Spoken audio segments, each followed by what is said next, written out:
Do you feel constantly hurt that your loved ones are attacking you, taking all their venom out on you, that whatever they're going through, you end up being the punching bag or the bag that they have to fill up with all their dirty stuff, their dirty laundry that they can't tolerate themselves?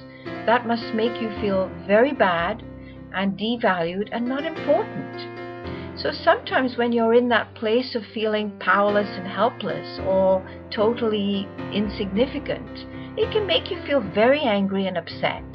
And it might make you do one of two things. You either want to fight back and have a fighting match and see what the dirt's really all about and who should be owning it, or you want to run away to avoid having more stuff thrown at you. Neither way works.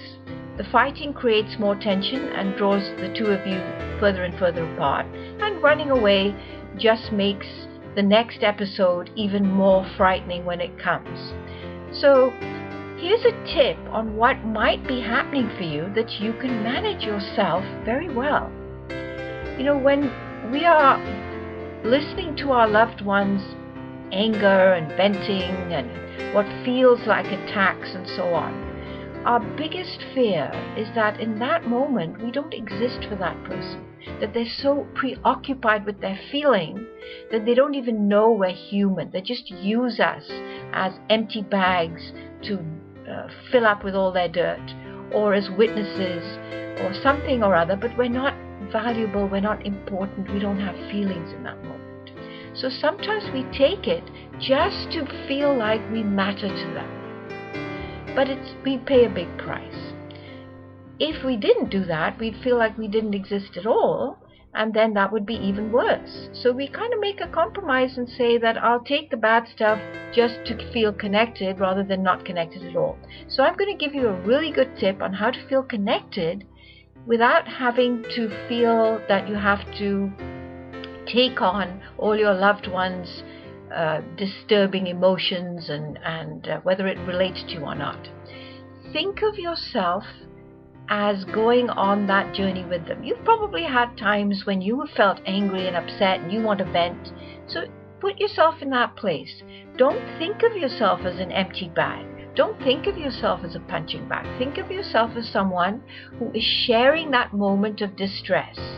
That you can be curious, you can hold hands, you can share the moment, you can identify with each other, you can exchange stories and so on. That you are not just an open, empty bag to be filled up with someone else's dirt. That will help you stay on an equal playing field. That will help you connect with your friend or loved one in ways that make you feel that you're valuable and make them feel that you really do understand and that you're not just someone who will be there to take in all their rubbish when it's too much for them. You have to step up to the plate and be present. Don't be underneath, sideways, hiding or anything else. Be there as a human being fully and engage in the moment so that the attack stops and you feel like you are in there with them sharing that experience.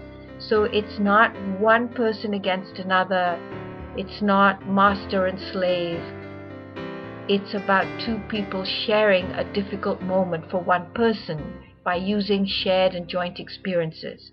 And that way your fear of not being important will evaporate and you will have much better interactions where there's mutual exchange and connection that's warm, loving and nurturing, even though distressing moments are part of the game.